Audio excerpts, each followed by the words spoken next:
सुखी और समृद्ध जीवन के लिए देवी देवताओं के पूजन की परंपरा काफ़ी पुराने समय से चली आ रही है। आज भी बड़ी संख्या में लोग इस परंपरा को निभाते हैं। पूजन से हमारी मनोकामनाएं पूर्ण होती हैं, लेकिन पूजा करते समय कुछ खास नियमों का पालन भी किया जाना चाहिए, अन्यथा पूजन का शुभ फल पूर्ण रूप से प्राप्त नहीं होता। सामान्य पूजन में भी इन बातों का ध्यान रखें, शुभ फल की प्राप्ति होगी। ये नियम इस प्रकार हैं। सूर्य, गणेश, दुर्गा, शिव और विष्णु ये पंचदेव कहलाते हैं। इनकी पूजा सभी कार्यों में अनिवार्य रूप से की जानी चाहिए। प्रतिदिन पूजन करते समय इन पंचदेवों का ध्यान करना चाहिए। इससे लक्ष्मी की कृपा और समृद्धि प्राप्त होती है। शिव जी, गणेश जी और भैरव जी को तुलसी नहीं चढ़ानी चाहिए। सूर्य देव को शंख के जल से अर्घ्य नहीं देना चाहिए। तुलसी का पत्ता बिना स्नान किए नहीं तोड़ना चाहिए। शास्त्रों के अनुसार यदि कोई व्यक्ति बिना नहाए ही तुलसी के पत्तों को तोड़ता है तो पूजन में ऐसे पत्ते भगवान स्वीकार नहीं करते। प्लास्टिक की बोतल में या किसी अपवित्र धातु के बर्तन में गंगा जल नहीं रखना चाहिए। अपवित्र धातु जैसे एल्यूमिनियम और लोहे से बने बर्तन में गंगा जल नहीं रखना चाहिए। गंगा जल तांबे के बर्तन में रखना ही शुभ रहता है। स्त्रियों को और अपवित्र अवस्था में पुरुषों को शंख नहीं बजाना चाहिए। अगर इस अवस्था में शंख बजाया जाता है तो वहां से देवी लक्ष्मी चली जाती हैं। मंदिर और देवी देवताओं की मूर्ति के सामने कभी भी पीठ दिखाकर नहीं बैठना चाहिए। केतकी का फूल शिवलिंग पर अर्पित नहीं करना चाहिए। किसी भी पूजा में मनोकामना की सफलता के लिए दक्षिणा अवश्य चढ़ानी चाहिए। दक्षिणा अर्पित करते समय अपने दोषों को छोड़ने का संकल्प लेना चाहिए। दोषों को जल्दी से जल्दी छोड़ने पर मनोकामनाएं अवश्य पूर्ण होंगी। माँ लक्ष्मी को विशेष रूप से कमल का फूल अर्पित किया जाता है। इस फूल को 5 दिनों तक जल छिड़क कर पुनः चढ़ा सकते हैं। शास्त्रों के अनुसार शिव जी का प्रिय बिल्व पत्र 6 माह तक बासी नहीं माने जाते, अतः उन्हें जल छिड़क कर पुनः शिवलिंग पर अर्पित किया जा सकता है।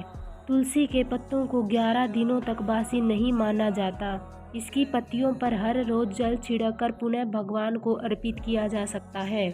आमतौर पर फूलों को हाथों में रखकर हाथों से भगवान को अर्पित किया जाता है।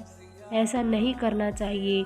फूल चढ़ाने के लिए फूलों को किसी पवित्र पात्र में रखना चाहिए और इसी पात्र में से लेकर देवी देवताओं को अर्पित करना चाहिए।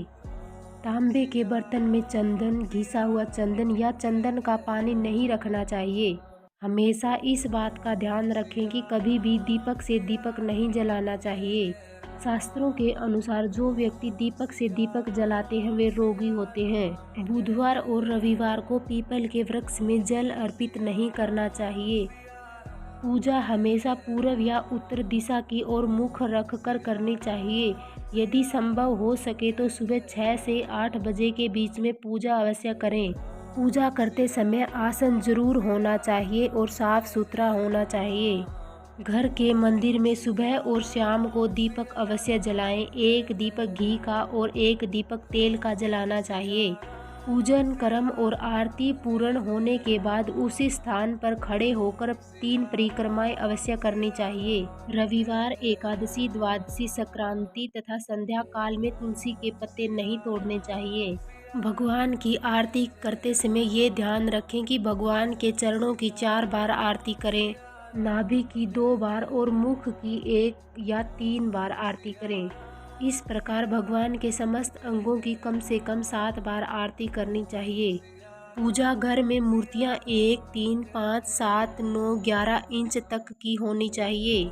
इससे बड़ी नहीं तथा खड़े हुए गणेश जी, सरस्वती जी, लक्ष्मी जी की मूर्तियां घर में नहीं होनी चाहिए।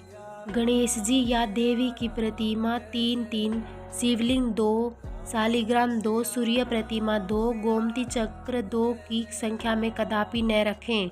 मंदिर में सिर्फ प्रतिष्ठित मूर्ति ही रखें। उपहार, कांच, लकड़ी एवं फाइबर की मूर्तियां न रखें एवं खंडित, जली कटी फोटो और टूटा कांच तुरंत हटा दें। शास्त्रों के अनुसार खंडित मूर्तियों की पूजा वर्जित की गई है। जो भी मूर्ति खंडित हो जाती है उसे पूजा के स्थल से हटा देना चाहिए।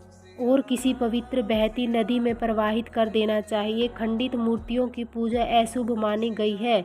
इस संबंध में यह बात ध्यान रखने योग्य है कि सिर्फ शिवलिंग कभी भी किसी भी अवस्था में खंडित नहीं माना जाता।